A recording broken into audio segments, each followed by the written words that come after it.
Assalamualaikum warahmatullahi wabarakatuh, sahabat Al-Maghfirah Channel yang dirahmati Allah.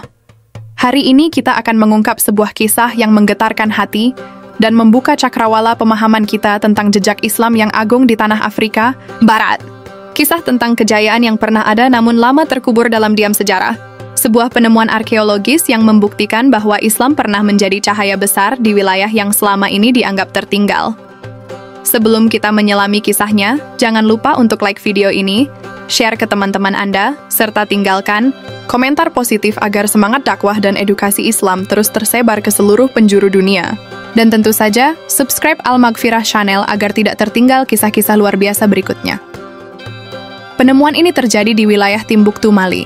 Sebuah nama yang mungkin terdengar asing bagi banyak orang, namun dahulu merupakan pusat ilmu dan peradaban Islam yang sangat dihormati. Kota ini dahulu dijuluki sebagai kota tiga wali dan permata Sahara. Para sarjana dari seluruh dunia Islam pernah datang ke sana untuk belajar dan mengajar. Penemuan luar biasa ini berakar dari reruntuhan kota legendaris Timbuktu di Mali, Afrika Barat. Dulu, banyak yang mengira kota ini hanya mitos. Namun ekspedisi arkeologis dan kajian sejarah membuktikan bahwa Timbuktu pernah menjadi pusat ilmu pengetahuan Islam paling bergengsi di dunia. Universitas Sankore, yang berdiri sejak abad ke-10, menjadi saksi betapa tinggi martabat ilmu dalam tradisi Islam, bahkan di wilayah yang jauh dari Mekah dan Madinah. Timbuktu bukan sekadar kota, tapi simbol kejayaan Islam yang menyebar lewat jalan damai dan pendidikan. Di masa kejayaannya, kota ini memiliki lebih dari 180 sekolah dan 25.000 mahasiswa yang mempelajari tafsir, fikih, logika, matematika, astronomi, hingga ilmu kedokteran. Naskah-naskah yang ditulis di sana bahkan menyamai, dan dalam beberapa hal, melampaui literatur ilmiah dari Eropa pada abad yang sama.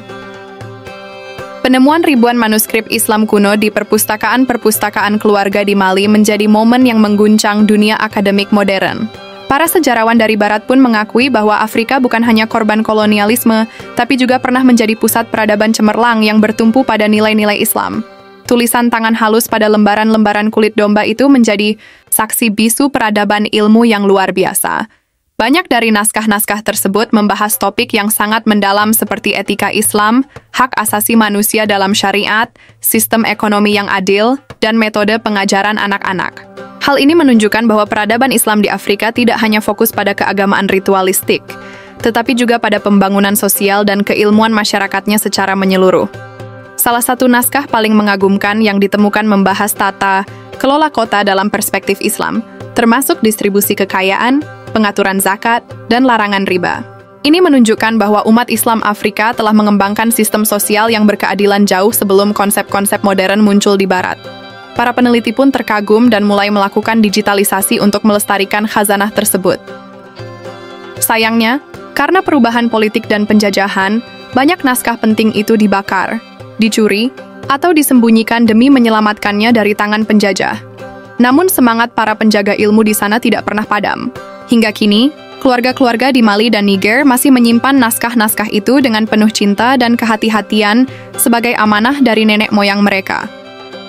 Proyek pelestarian yang dipimpin oleh para peneliti Muslim dan institusi Islam dunia kini terus berjalan. Ribuan naskah telah dipindai dan tersedia secara digital agar dapat diakses oleh generasi muda Muslim di seluruh dunia. Inilah bukti nyata bahwa ilmu adalah warisan agung umat Islam yang tidak mengenal batas geografi. Penemuan ini membuat dunia Islam sejenak berhenti dan merenung bahwa kita punya sejarah emas, bukan sekadar nostalgia, tapi rujukan konkret untuk masa depan. Kisah Timbuktu dan naskah-naskahnya bukan hanya tentang masa lalu, tetapi juga tentang arah peradaban Islam yang bisa kembali bangkit dengan cahaya ilmu.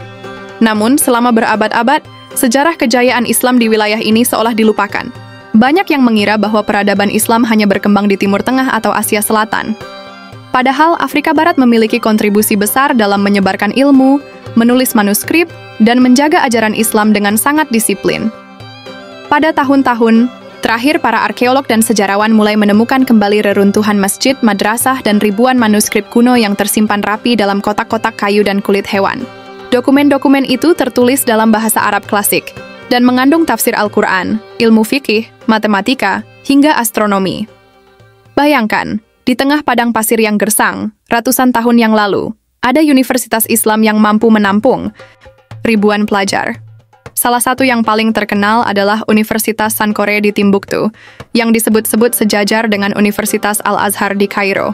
Penemuan ini tentu saja mengguncang dunia akademik. Banyak ilmuwan barat yang tidak menyangka bahwa Islam memiliki pengaruh besar di Afrika Barat dan telah membangun sistem pendidikan yang sangat maju pada masanya. Beberapa bahkan menyebutnya sebagai salah satu penemuan sejarah Islam paling penting dalam 100 tahun terakhir. Tentu saja, penemuan ini membuat kita merenung. Bagaimana mungkin sejarah agung ini bisa terlupakan begitu saja? Apakah karena penjajahan, ataukah karena kita sendiri yang lalai menjaga warisan peradaban? Penemuan yang paling mencengangkan adalah lebih dari 700.000 manuskrip Islam kuno yang ditemukan tersimpan di rumah-rumah masyarakat lokal. Mereka merawatnya secara turun-temurun sebagai bagian dari warisan keluarga. Naskah-naskah tersebut sebagian besar belum diterjemahkan, dan kini menjadi objek kajian para akademisi dari berbagai negara. Dalam manuskrip itu ditemukan penjelasan mendalam tentang ilmu falak, perhitungan waktu salat, kalender hijriyah, serta pembahasan filsafat dan etika dalam Islam. Ini membuktikan bahwa Islam mendorong intelektualitas dan kemajuan ilmu pengetahuan jauh sebelum masa Renaissance di Eropa. Pemerintah Mali bersama organisasi dunia seperti UNESCO mulai melakukan restorasi terhadap dokumen-dokumen ini, karena sebagian dari mereka hampir rusak oleh waktu, cuaca, dan konflik. Sebuah perpustakaan digital pun mulai dibangun agar naskah-naskah ini bisa diakses oleh umat Islam di seluruh dunia. Penemuan ini juga mengubah cara dunia memandang Afrika. Selama ini Afrika dikenal dengan konflik, kelaparan, dan kemiskinan. Padahal, sejarah mencatat bahwa di masa lalu Afrika Barat adalah tempat berkembangnya intelektualisme Islam dan keilmuan yang tinggi. Dampaknya sangat luar biasa. Banyak lembaga pendidikan Islam di seluruh dunia mulai memasukkan sejarah Islam di Afrika ke dalam kurikulum mereka. Tokoh-tokoh besar seperti Mansa Musa, Ahmad Baba, dan Abdurrahman Al-Sadi kembali dipelajari dan dijadikan teladan. Dari sinilah kita belajar bahwa sejarah tidak hanya milik bangsa yang kuat secara militer, tetapi juga milik mereka yang kuat, menjaga ilmu dan nilai. Afrika Barat mungkin bukan pusat kekuatan ekonomi atau politik hari ini, tapi pernah menjadi pusat kejayaan ruhani dan intelektual Islam. Masyarakat lokal pun merasakan kebanggaan. Mereka merasa bahwa Islam bukan hanya datang dari luar, tapi telah menjadi bagian dari darah dan tanah mereka sejak berabad-abad lamanya. Islam telah hidup, tumbuh, dan membangun di tanah mereka sendiri. Para pemuda Islam pun bangkit, menghidupkan kembali semangat menuntut ilmu, dan mengenang tokoh-tokoh besar yang pernah lahir dari tanah mereka. Kebanggaan ini menggerakkan dakwah dan memperkuat identitas mereka sebagai umat Islam yang berperadaban tinggi. Pelajaran yang bisa kita ambil. Islam mendorong ilmu pengetahuan. Islam sejatinya bukan hanya agama ibadah, tapi juga agama ilmu. Sejarah di Afrika membuktikan bahwa umat Islam dahulu sangat mencintai ilmu pengetahuan dan menciptakan lembaga pendidikan yang luar biasa. 2. Jangan meremehkan jejak sejarah. Apa yang dianggap hilang oleh dunia, ternyata hanya tersembunyi dan menunggu untuk ditemukan kembali. Kita sebagai umat Islam harus menjaga dan menghargai sejarah. 3. Generasi muda harus melek sejarah. Anak-anak muda hari ini harus mengetahui bahwa Islam pernah menjadi pusat peradaban dunia, termasuk di tempat-tempat yang mungkin tidak mereka duga. Bottom 4. Kita harus menjaga warisan Islam sama seperti masyarakat Timbuktu menjaga manuskrip Islam secara turun-temurun. Kita juga wajib menjaga Al-Quran, Sunnah, dan warisan ilmiah Islam lainnya. Subhanallah, kisah ini sungguh membuka mata dan hati kita bahwa kejayaan Islam tidak hanya ada di Timur Tengah, tapi juga menyebar hingga ke pelosok Afrika Barat. Kini, tugas kita adalah menjaga, menyebarkan, dan menghidupkan kembali semangat menuntut ilmu, sebagaimana para ulama dahulu telah mencontohkannya. Jangan lupa untuk like video ini sebagai bentuk dukungan, share ke teman-teman dan keluarga, agar semakin banyak yang terinspirasi.